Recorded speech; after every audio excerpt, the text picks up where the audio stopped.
This is a Redmond Fleet production.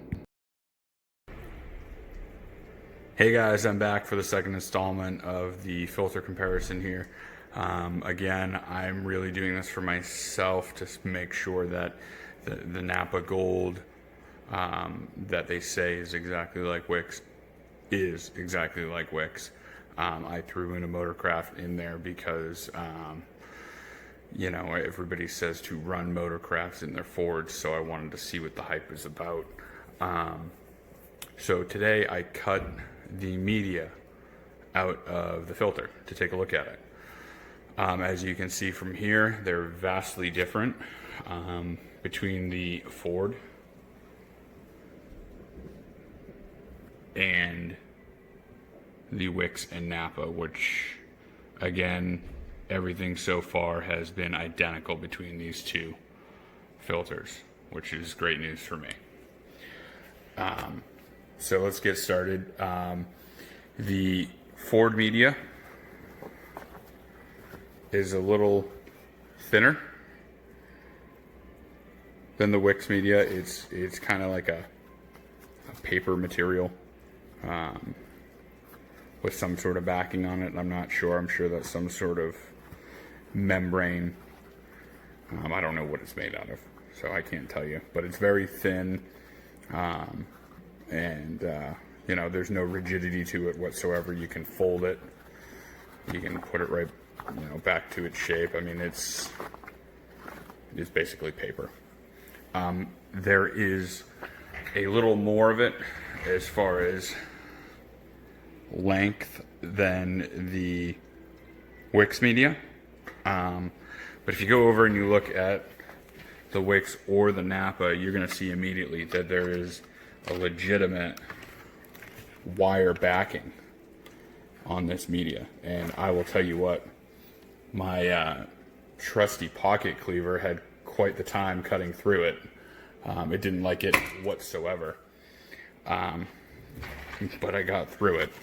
The media on the Wix is more of like a fiberglass mat. It's much thicker, much more substantial than the Ford media, and it seems like it's layered. Plus, it's got that steel mesh backing to keep it from collapsing in on itself. I know the Ford had the little fancy string on it. I'm not quite sure what that does other than, you know, hold it together for assembly, to be honest, because it's so flimsy. I think it's probably difficult to get in the housing and crimp it without that. So I was a little surprised, like I said, to find the wire mesh backing, and happily surprised anyway. I had no idea that was inside a Wix filter or a Napa. It does not say that anywhere on the outside of it, or that I could find on the box, other than maybe their XP line. I knew that had it, but I had no idea this did. So I'm very impressed by that. I'm going to get a couple of the guys out here so we can hold the filters up next to each other with the media expanded out all the way, so we can get a good clip of that. And then what I'm going to end up doing is cutting off the media from the actual filter cartridge itself, and I want to take a good look at these bypass valves that you see in there. I know they're a bit different between the two of them. It looks like the Ford one is in the top. I think I had said that it was something different before, but it looks like it's a bypass valve. I think I said it was a backflow prevention valve or something, maybe. But I want to take that apart and really see what we find. So that's it for this little clip, but very shortly I will I'll show you what we find. Thank you. Alright guys, so I got Cody out here holding these filters for me to show you the difference in the length. Use some tape, it works. Hopefully it all stays. So you can see that the Ford is a little bit wider and a little bit longer by about, I don't know, a foot or so, maybe a little bit more. And that would make sense considering it's a lot thinner. So I think that's the reason for that. I just think it's not quite as a good material as the Wix or the Napa. One of these is going to fall off here in a minute. There's a side view with the Wix and the Napa. Let's see if I can get a good camera angle on this here.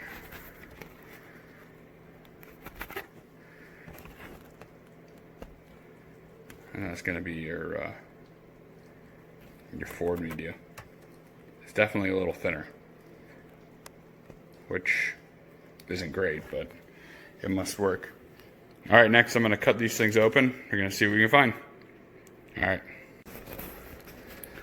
All right, guys, so I cut them apart. The Wix and the Napa are identical. I didn't cut that one apart, so you can just see the full size, but they are 100% identical. Let's see. The Wix / Napa, you have the bypass valve on the bottom. Like I said before, this is how it works. It's just a spring, a little rubber or whatever material they use down there for a seal. And basically, when your filter gets plugged, or I would assume, you know, on a real cold morning, if you're running 1540, it's going to bypass because that oil is not going to go through that filter very well. I mean, it might just be a small amount it's bypassing, but it's definitely going to bypass. So that'll travel up, allowing the oil to flow up to the engine. Every filter today, as far as I'm aware, is a bypass. I don't think they make a non-bypass filter. But I'm sure somebody can Google that. I also thought it was pretty neat. You can see how tightly woven the media is that this filter is made out of right there. It is very uniform, and it is very thick. I mean, most of it's double layered in those areas. The only time where it's not quite uniform is where they crimped it. But overall, it looks pretty good. You got the Ford one here, and for comparison, this is the top of your filter. So this is actually the part that you're screwing to the motor there. Okay. So the Napa / Wix has the bypass on the bottom. Okay. Whereas the Ford has a quite a bit different design. That's actually the base. I cut this into a couple of different pieces, so my mistake, but it is assembled just like that, and that is actually the top. So your filter, that's the side you're screwing to the motor. They run their bypass on the top, which I think is actually a pretty cool idea. Because when it does bypass, it's probably going to give you a much smaller risk of sucking up any debris into the engine. Now, that being said, I think this will suck up debris. I also think any heavy particles are going to stay in the bottom of the filter anyway. But I'm not sure of that, so I don't want to say it's a fact or not. But yeah, the Motorcraft right there, those perforations, those are where your oil is going to go in to the bypass. And then I don't know if you guys are going to be able to see it, but there is a little rubber grommet in there.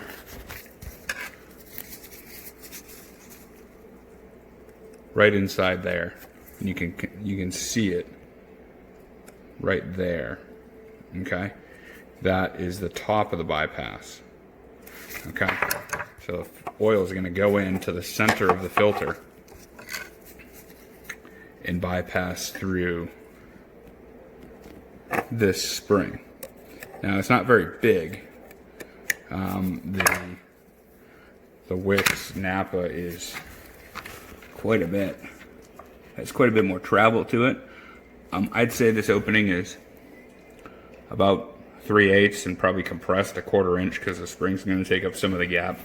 Whereas opposed to this, it's probably 1 inch, and you're probably going to have a 3/4 of an inch of a bypass, so it's a whole lot more flow. You know, depending on the situation and why it's bypassing, it might be too late for the motor anyway, so it might not matter. The other thing is, if you see, this is a good comparison between the two. On the left, you got the Wix, which is pretty uniform and tightly woven, and like I said, much thicker pleated material with wire backing. On the right is the Ford, where it's completely inconsistent. Much thinner material, and it's all piled up on like one side. You know, I don't think it's bad. I think it meets whatever spec that Ford is looking for. I'm sure it works fine. I don't know how long or how well it would last with an extended oil change, which I don't really recommend anyway. But yeah, I mean, it may last however many hours this filter's supposed to last and then kind of give up, which, you know, I would like something, and I would like to sell my customers something that I feel is a better product or better built. And I feel like this Wix Napa brand filter is definitely a little sturdier, and in my opinion, is better built. There's pros and cons to both. I think if you run a Ford filter, you're going to be fine. There's nothing wrong with that whatsoever. And if any customer ever requested that, they would get a Ford filter. It's not an issue. But, you know, 99% of these trucks I work on are getting Wix filters, and this quality seems to move right along their whole product line, you know, to their air filters, their fuel filters, and so on and so forth. Pretty happy with that brand, and I'm pretty happy that I'm selling it. So yeah, I hope this helps some people out, and I'm gonna start doing some more videos. We'll see how it goes, and hopefully I can educate people, help people, you know, whatever. All right, well, thank you very much, and if you have any questions or comments, please comment below, and give us a call over at Redmond Fleet anytime. Thank you very much.